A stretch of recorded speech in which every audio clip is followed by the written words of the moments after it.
Asambleísta, un placer saludarlo. Buenos días, ¿cómo está?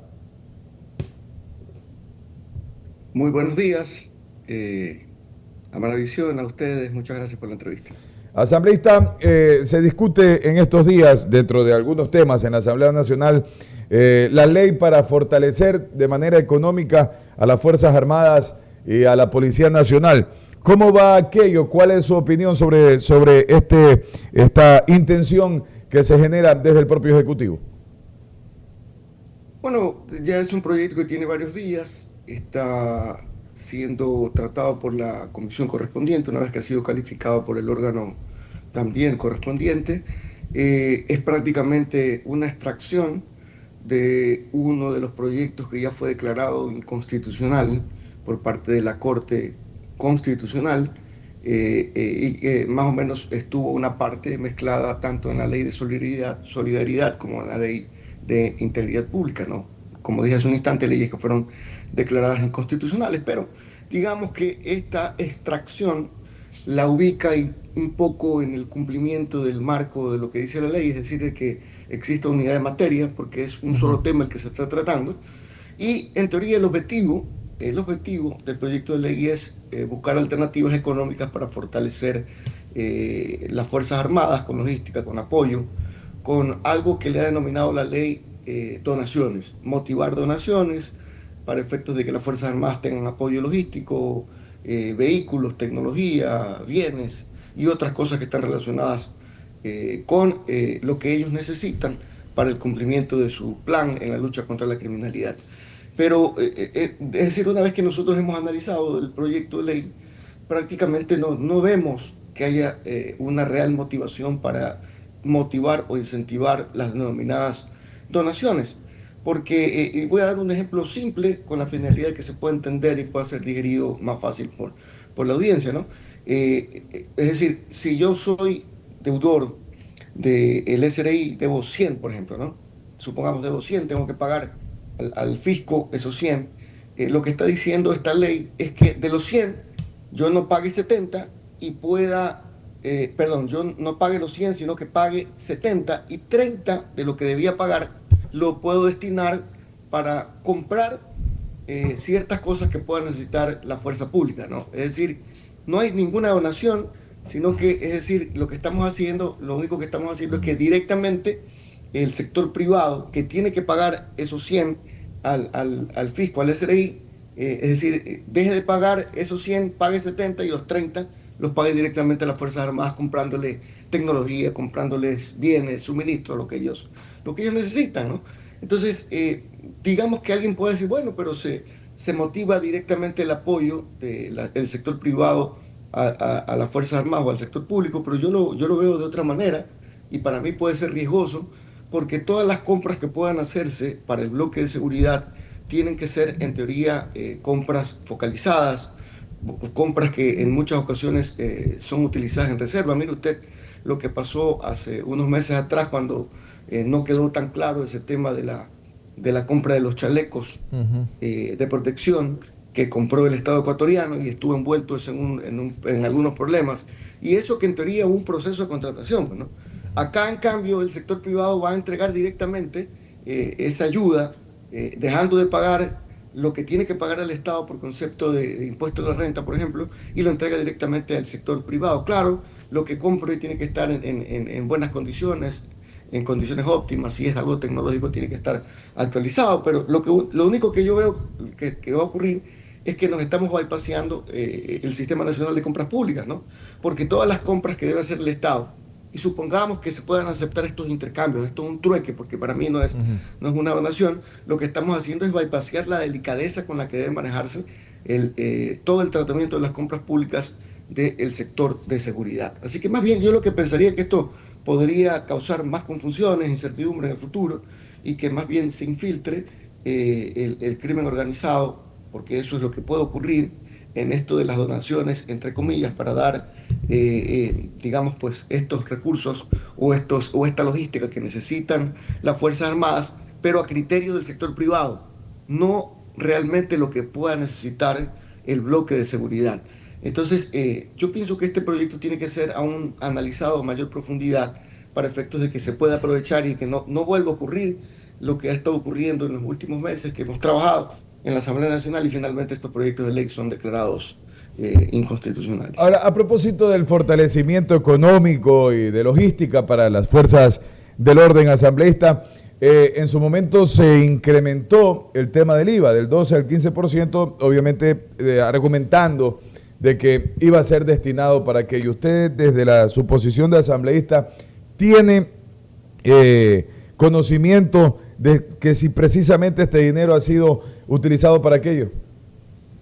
A ver, el año pasado hubo esa propuesta de reforma económica por parte del Estado y del gobierno de subir 3 puntos porcentuales del IVA, que en teoría iban a recaudar cerca de 1.300, 1.400 millones de dólares, y en efecto se logró la recaudación, pero lo advertimos nosotros cuando se aprobó la reforma presupuestaria para el año 2025, hace unas semanas atrás, en donde se revisa también la ejecución presupuestaria de lo que ocurrió el año pasado, ¿no?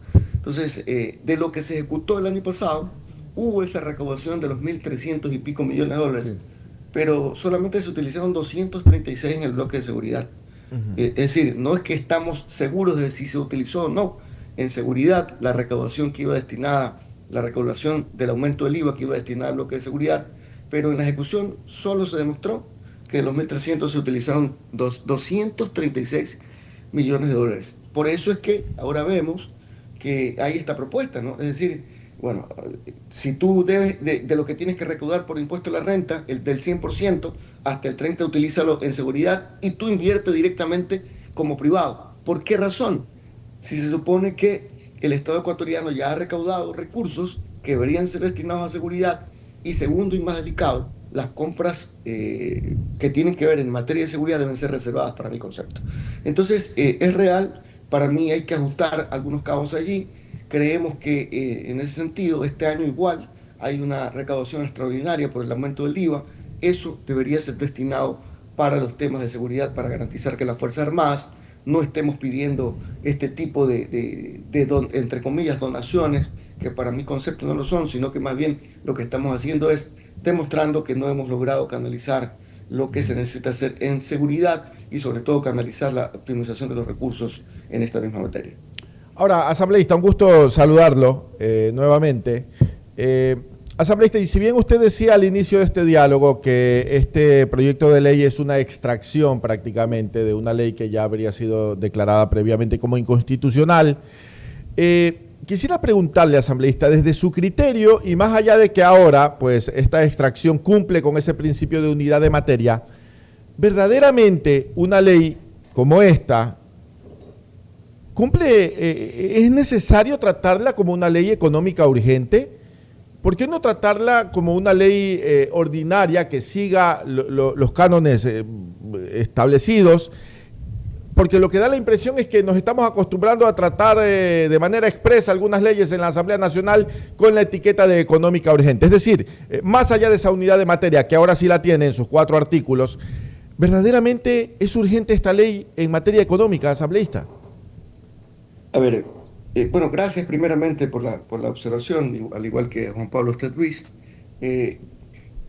Estamos claros en que ahora quizá cumpla un requisito, como usted bien lo manifiesta, ¿no? Hay una sola materia que se está tratando, pero si vemos el fondo del proyecto, que debería ser un proyecto que debería impulsar la economía, porque ese es el objetivo de los proyectos que presenta el Ejecutivo, ¿no? Deben ser urgentes, sí, pero en materia económica. Y cuando tú impulsas un proyecto en materia económica, se supone que deberías motivar el aumento de la recaudación, porque de eso se trata. Cuando tú sacas adelante un proyecto económico, son 2 razones, ¿no? O una sola, que tiene 2 objetivos: optimizar la economía. Y optimizar, en ciertas razones, puede ser incrementar la recaudación o, en ese caso, disminuir los gastos. Pues eso significa optimizar.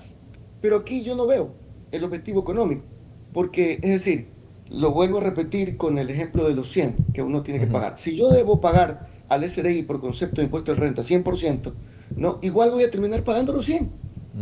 Sino que 70 los pago directamente en efectivo a la caja fiscal y 30 compro un vehículo, compro papeles, compro tecnología y lo entrego directamente al bloque de seguridad.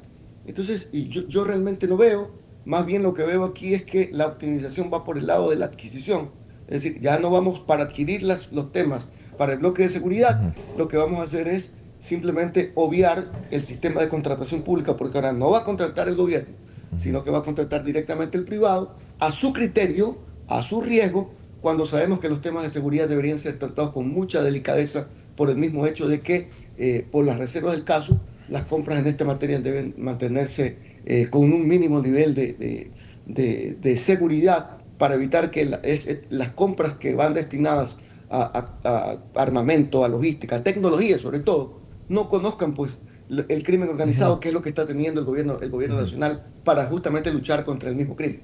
Ahora, precisamente sobre esto, asambleísta, ¿no? Y ya usted lo decía, ¿no? El artículo 4 menciona que los suministros deberán ser nuevos y en condiciones óptimas. Pero buena parte de estos insumos, de estos equipamientos que requieren las fuerzas del orden, pues no es como comprar un caramelo, no es como comprar una silla plástica, algo.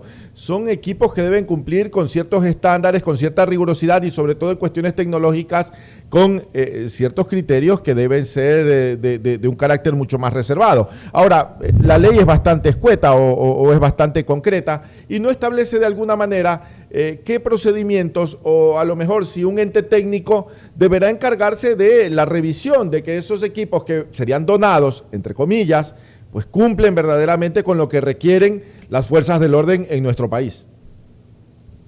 Mire, bueno, aquí la ley es un poco amplia, pero sin embargo también faculta la creación del reglamento, ¿no? Se da un plazo determinado para que en ese tiempo el Estado ecuatoriano, el Ejecutivo, ponga en ejecución o en vigencia el reglamento, ¿no? En donde se verán regular este tipo de cosas, ¿no? Pero bueno, más allá de la regulación, supongamos que en la regulación diga el bloque de seguridad a través del ejército, a través de tal organismo técnico de las Fuerzas Armadas se encargará de verificar qué tipo de cosas pueden ser donadas, hasta qué año, lo de tecnología también hasta qué año, los vehículos hasta qué año. O sea, habrá en el reglamento que regular aquello, ¿no? El problema es que estamos poniendo en evidencia prácticamente al público en general cuál es el plan que tiene en contra de la criminalidad el bloque de seguridad. Porque si tú vas mañana a donar, como yo lo decía hace un instante, yo soy dueño de una empresa de tecnología y voy, qué sé yo, a donar un software que me permite el monitoreo y cosas por el estilo. Bueno, pero el crimen organizado mañana ya va a saber cuál es el software y la tecnología que estoy entregando, o los vehículos que estoy entregando. Entonces, hacer eso significaría que mañana el crimen organizado va a tener en lista cada cosa que tenga dentro de su fila y de su manejo el bloque de seguridad. Entonces va a ser mucho más difícil luchar contra el crimen organizado. Entonces, estos temas tienen que ser para mí tratados con mayor delicadeza. Ojalá que el proyecto en el transcurso de la discusión en la comisión correspondiente se le pueda hacer algunos aportes con la finalidad de que se puedan evitar que mañana más tarde más bien se infiltre el crimen dentro del Estado ecuatoriano a través de las donaciones que se están facultando en este mismo proyecto de ley. Hay otros temas importantes que se manejan en el país asambleísta, como por ejemplo el llamado a la Asamblea Constituyente. Ustedes como Partido Social Cristiano han mostrado obviamente su posición favorable en torno a la Asamblea Constituyente y también el tema de la eliminación del subsidio al diésel. También han habido posiciones claras en torno a aquello desde la Asamblea por parte de ustedes. Hablemos de estos dos temas interesantes, asambleísta, Asamblea Constituyente y eliminación al subsidio al diésel. Bueno, el primero, que para mi concepto, pues obviamente de acuerdo a la temporalidad, ya causó un problema profundo en la sociedad que en la actualidad pues, nos mantiene con algunos temas de inconveniencia, paros, sobre todo en la Sierra Centro del Ecuador, que es la eliminación del subsidio al diésel. Hay que dejar las cosas bien claras, ¿no? Entiendo que la intención del gobierno nacional es un poco resarcir la inequidad en la entrega de este subsidio, porque para la narrativa que ha manejado el gobierno es de que el subsidio al diésel se ha fugado más en el crimen organizado, me refiero al contrabando, a la minería ilegal, pero había que transparentar las cifras, ¿no? Para poder determinar si que realmente la mayor parte de ese subsidio se ha ido en el crimen organizado, en el tráfico ilegal, en la minería ilegal, y para eso hay que tener el dato y los números correctos, ¿no? Y nosotros por lo menos hicimos la investigación y estamos bastante claros en lo que significó la eliminación del subsidio a los combustibles, ¿no? Y creo que es importante dar el dato. El año pasado, de más o menos los 3.000 millones de dólares que fueron destinados para subsidio en todos los combustibles, más o menos 1.500 millones de los 3.000 eran destinados al subsidio al diésel. Dejamos aparte el subsidio al gas y a otros elementos. Estamos hablando de 1.500 millones de dólares que eran destinados al subsidio a los combustibles, pero al diésel. Pero de los 1.500, prácticamente solo 500 millones es el subsidio destinado para el transporte pesado de carga, para, en este caso, el transporte de pasajeros, y para los agricultores y para los pescadores. Solo 500 millones de dólares. Los otros 1.000 millones de dólares eran destinados para subsidio a todo el parque automotor del Ecuador, que son cerca de 3 millones de vehículos que tiene el Ecuador en todas las familias ecuatorianas. Entonces, la mayor parte del subsidio se iba ahí. Claro, no en los 3 millones, porque solamente el 30% de esa capacidad instalada del Ecuador en vehículos privados era vehículos a diésel. Entonces, supongamos, cerca de 800.000, 900.000 vehículos eran los vehículos particulares que utilizaban diésel. Entonces, la mayor parte de ese combustible, de ese subsidio, se iban esos cerca de 800 millones de vehículos, y también en el tráfico ilegal, en la minería ilegal y en el contrabando que había en frontera. Pero entonces, lo lógico sería que si tú quieres devolver, en este caso, la equidad en cuanto a la distribución de ese derivado del petróleo, del diésel, o subsidio a ese derivado del petróleo, lo lógico es que le quites a lo que realmente le merma al Ecuador. Es decir, el tráfico ilegal, la minería ilegal, el contrabando, y también, digamos que en último de los casos, también el parque automotor, es decir, el privado que tiene un vehículo a diésel, que tiene una camioneta D-Max a diésel y que la utiliza privadamente, bueno, pues quizá a él se le quite el subsidio, pero no quitarle el subsidio, por ejemplo, a los transportistas, repito, porque eso va a causar un efecto negativo en el costo del pasaje en el futuro, a los transportistas, a los agricultores, a los pescadores, porque eso va a causar mañana un incremento generalizado de los precios. Entonces, si tú tienes 1.500 millones destinados al subsidio del diésel, quita los 1.000 de lo que habíamos hablado y mantén los 500. Ese mantener los 500 es lo que el Partido Social Cristiano ha denominado como focalización del subsidio a los combustibles. Ahora, entonces, por el momento, asambleísta, no hay focalización, que es lo que ustedes plantean, pero en cambio hay compensaciones, entrega de bonos, para tratar de contener un poco incluso la presión social que esto puede generar. ¿Hace bien o no hace bien el gobierno con aquello? Es una medida temporal lo que hace el gobierno al entregar estos bonos, porque se ha hablado de que van a entregarse 3 meses, 4 meses, luego se lo aumenta a 8 meses, y quizá el gobierno esté gastando más recursos ahorita, ¿no? Pero el problema no es ese, eso está bien, que los beneficiarios en estos momentos que están recibiendo, es decir, los agricultores, los pescadores, los transportistas, pero son bonos a corto plazo, bonos que simplemente le está diciendo, oye, calmémonos ahorita, pero en 4 meses, en 6 meses otra vez se quitará el subsidio, ya no recibirás el bono, y entonces seguramente ya no se podrá contener el incremento generalizado de los precios que nosotros hablamos. Entonces, si estamos hablando de que el gobierno planea, digamos, que haya mayor equidad y quitarle el subsidio a quienes no merecen, quítale pues, a los que no merecen. Ahorra 1.500 millones de subsidio al diésel, ahorra 1.000 y mantén 500 de forma focalizada para poder sostener el movimiento económico de pescadores, agricultores y del transportismo en general. Además de que, por otro lado, recuerde usted que yo mencionaba que eran 3.000 millones de subsidios. Hay 1.500 millones de dólares adicionales que se van en subsidios, como por ejemplo el gas, que se van 900, y 600 subsidios a otros combustibles. Entonces, el Estado debe mantener focalizado también el subsidio al gas, que se van 800, 900 millones de dólares, y quitar también el subsidio a otros combustibles que nosotros no sabemos qué ocurre, ni dónde se va ese dinero. ¿Cuántos son? Son cerca de 700 o 600 millones de dólares que se van en subsidios, por ejemplo, al fuel oil y a otros combustibles de alta gama que utilizan industriales y que utilizan otro segmento de la población.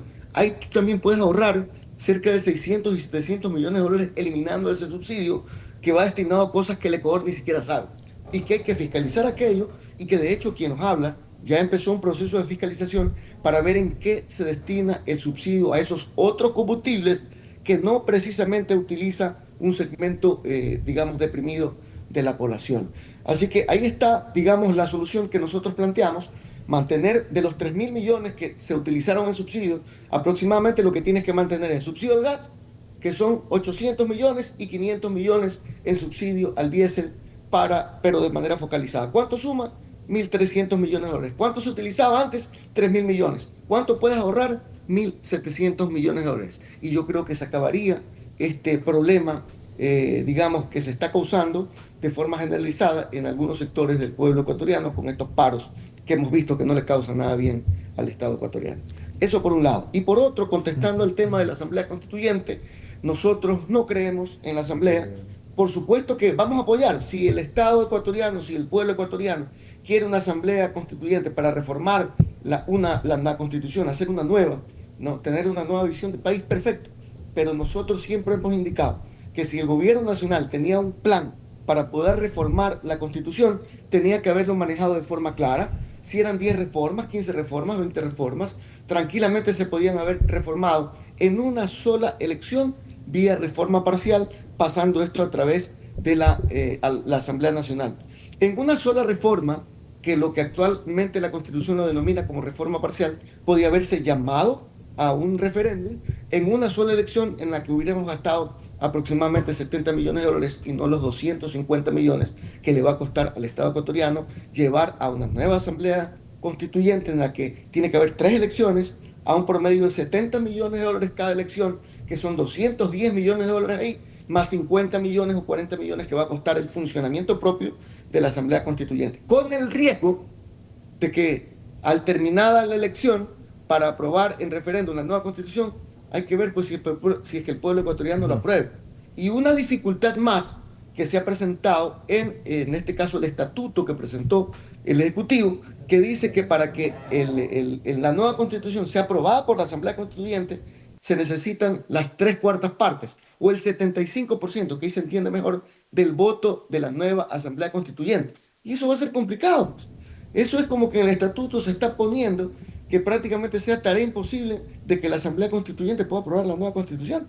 Porque por ahora el país está polarizado, sí, con bastante incertidumbre, y yo creo que va a ser bien complicado que un movimiento político pueda tener el 75% de la Asamblea para poder aprobar la Constitución y que luego pase el referéndum. Entonces, yo veo ahí una dificultad que no sé si más bien sería una estrategia por parte del gobierno, el hecho de que más bien así se llegue a la Asamblea Constituyente, mañana esta no sea aprobada y no se apruebe la Constitución, por tanto, el país va a quedar envuelto en un gasto adicional que era innecesario cuando, repito, si había la clara intención de reformar la Constitución y sobre todo había la visión clara de qué tipo de reformas querías, tú tenías que haber pedido a la Corte Constitucional llevar adelante una reforma parcial que no llevaba más allá de 6-7 meses su aprobación, pasando por el Parlamento, la aprobación del Parlamento con la mayoría absoluta y luego después apoyado por el pueblo ecuatoriano en un referéndum.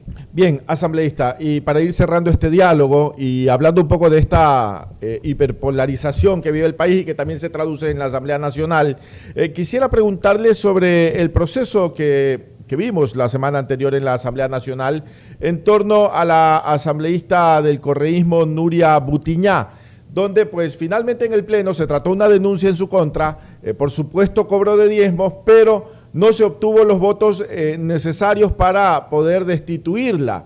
Y en este sentido lo que algunos analistas precisamente planteaban es que en el marco de esta hiperpolarización que hay en la Asamblea no habría un mecanismo o no habría una posibilidad de autodepuración a la interna de la Asamblea Nacional, porque prácticamente sería imposible en algún momento o muy difícil en algún momento alcanzar una mayoría calificada para poder destituirla. ¿Cuál es su postura sobre lo que ocurrió con la asambleísta Butiñá y si es que verdaderamente podría haber un espacio para la autodepuración en la Asamblea Nacional en casos graves o de corrupción comprobada como tal? Bueno, anteriormente la Asamblea Nacional ha destituido asambleístas, ¿eh? Ya hay claros ejemplos. No recuerdo los nombres de los asambleístas o asambleístas que fueron destituidos en periodos anteriores, pero en el marco de la misma ley, es decir, con las mismas 2/3 partes del Parlamento, en ocasiones anteriores me parece que 2 o 3 asambleístas fueron destituidos. No en este periodo, pero sí en periodos anteriores. Entonces, cuando las evidencias son claras, por más que incluso sea hasta de tu mismo partido, tu misma bancada, las evidencias son claras y no hay cómo perderse, ¿no? En el caso de la denuncia que recibió la asambleísta Butiñá, más bien me sonó esto digamos, retaliación política, porque no encontramos una prueba contundente de que la asambleísta haya recibido realmente un dinero de forma directa. Ahí lo que hubo es transferencias de una transferencia de $50 entre un asesor del asambleísta y otro asesor. Y el asesor que denuncia dice, es que el asambleísta me dijo que yo le transfiera $50. Y hay un pago de una factura de $200 Ujú. en la que ese mismo asesor que la denuncia dice, es que el asambleísta me dijo que yo pague eso. Pero no encontramos las pruebas a profundidad, ¿no? Y más bien nosotros como Partido Social Cristiano no vimos claro el panorama, las pruebas para nuestro concepto estaban muy, muy frías, no había mucha contundencia y lo que decimos es apartarnos de esa votación y no Ujú. votamos ni a favor ni votamos en contra. Ahora, de que sí exista la posibilidad de que haya procesos de autodepuración, sí lo hay, pero es complicado, porque bien quiero hacer la comparación de lo que dije hace un instante con respecto a la próxima, si es que hay, Asamblea Nacional Constituyente. Si se quiere aprobar la Asamblea Nacional Constituyente en el próximo proceso, perdón, si se quiere aprobar la nueva Constitución, ya funcionando la nueva Asamblea Constituyente, se van a necesitar las 2/3 partes de la votación, como ahorita. Ahorita se necesitan, por ejemplo, de los 150 legisladores, se necesitaban 102 votos para poder destituir a la asambleísta Butiñá. Es difícil conseguirlo, ¿no? Y lo que digo es, asimismo va a ser difícil aprobar la nueva constitución en la nueva asamblea cuando se necesite el 75% de los 80, perdón, sí, de los 80 legisladores constituyentes que que van a estar en la nueva asamblea y que seguramente van a tener la obligación de aprobar esa asamblea. Va a ser difícil, ¿no? Entonces, sí, es un tema complicado el hecho de que el proceso de autodepuración demande de un proceso tan complicado o de un número tan alto para poder destituir una asamblea, al igual que se necesitan el 75% de los votos para poder, por ejemplo, censurar a un ministro. Alguien podría decir, bueno, pero a veces son evidentes las razones para poder destituir a un ministro. Sí, pero si no tienes el 75% de los votos no los puedes votar. Para poder censurar a un presidente de la República de la misma manera.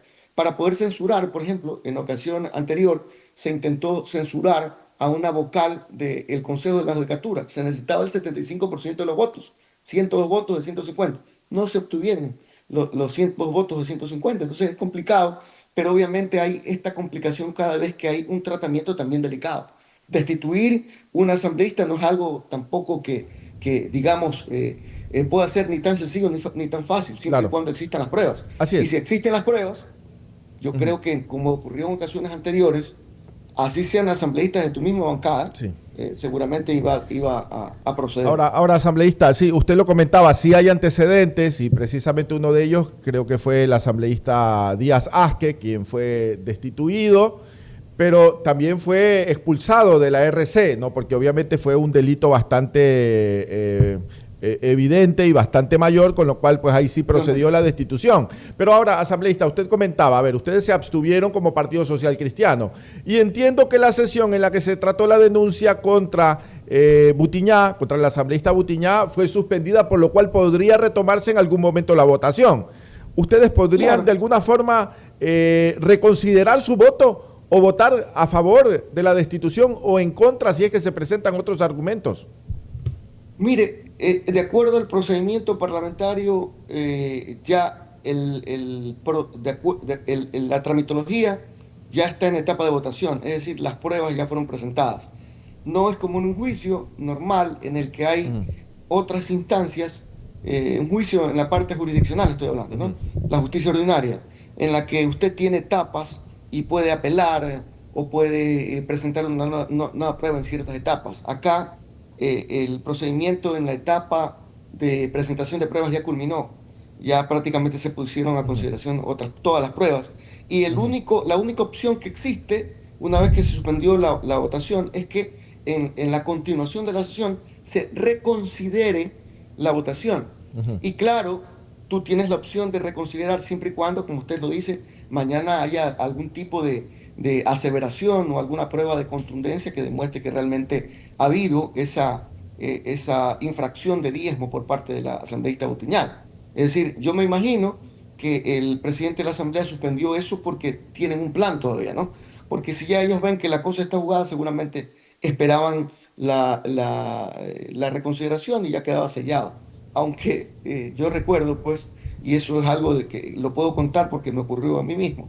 En el periodo anterior, yo siendo vicepresidente de la Asamblea, propuse la terna para, por ejemplo, el Consejo de la Judicatura, justamente a días de que termine el periodo anterior, y luego eso fue reconsiderado.